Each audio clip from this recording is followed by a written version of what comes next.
Now, I know I said I wasn't going to get into a whole lot of theory, and I'm going to try really, really hard to not do that, but there is one skill that you have to have if you're going to play lead guitar, and that is you've got to be able to find notes on your guitar.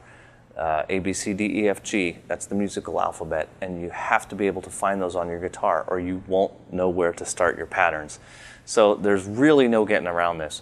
Now, I'm not going to get all theoretical and talk a lot about how this all works, but I do have an exercise that I've used this for years with students, and it seems to work really, really well. Now, you don't have to do it exactly this way. If you have something else that works for you, then by all means go for it. But this is the way that I teach my students to do it, and if you don't have anything better and you don't know the names of your notes, this is something you need to get started on. It's only going to take a few minutes each day, and it will eventually, you'll get there. You don't have to have them all today, so we're not in a big hurry. So we'll just do a little bit along as we go using this method. A couple of weeks, 3 weeks down the road, you'll know where they are, and the more you work with this, the better they get. So the first thing is, you'll see that there's a picture of the entire guitar fretboard with all of the notes labeled. Now, like I said, we have 7 letters, A, B, C, D, E, F, G. From any letter to the next letter is a whole step. For example, from A to B, and that's 2 frets. We talked about that. 1 fret is a half step. So what you need to know is that the thing that's in between A and B is a half step higher than A, or it's a half step lower than B. And it doesn't matter how you want to call it. A sharp, looks like a little pound sign. A sharp is A raised 1/2 step. B flat is B lowered 1/2 step. Either of them will work. Like I said, it's no problem. You just got to pick one. Typically speaking, there are certain notes that we spell with sharps, and certain notes that we call with flats, or we spell with flats. You'll kind of see how those go. B flat, E flat, and A flat are the main ones that we use flats for. Everything else we tend to use sharps for. So if I needed, let's say, a C. Now, one more thing. All of these notes have a whole step between them. A and B, C to D, D to E, F to G, G to A. There's 2 spots, however, B to C and E to F, that don't have a note in the middle. There's no B sharp in between B and C. It's called a natural half step. It's only 1 fret from B to C.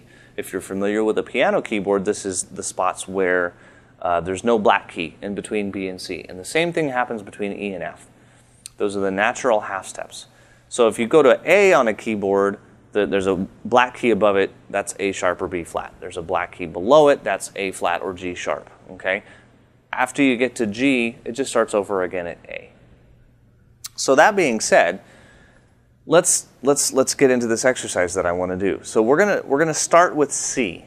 Why? Just because. You can start anywhere in this line. This is based off of a thing called the circle of fifths, but I call it the line of fifths. And I simply use this so that when you learn your notes, you don't just do them like A sharp, B, C, C sharp, D, because it's too easy. You don't really learn them that well, because when you learn C, it's just 1 fret away from the B's you just learned. So I want you to kind of be bouncing around. So the first thing we're going to do is we're going to look at the C's. And we're going to go from the 6th string to the 1st string, playing all the C's. So if you use that little chart that's in the book, you'll see that there's a C on the 8th fret of the 6th string. There's one on the 5th string, 3rd fret. There's one at the 10th fret of the 4th string. There's one at the 5th fret of the 3rd string. There's one at the 1st fret of the 2nd string. And again at the 8th fret of the 1st string. The 1st and the 6th strings are always the same. So what I'm going to do is I'm going to play through those in order all the way up and back.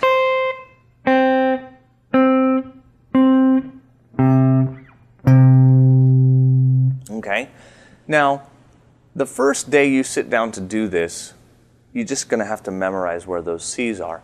And there's not that many of them. It won't take very long. Once you do that, I want you to turn on a metronome at 60 beats per minute.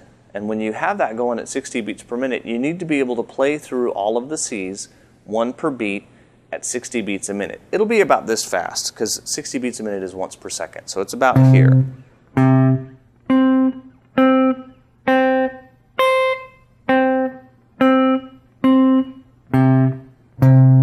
Okay, so the first day you sit down to practice, you do that.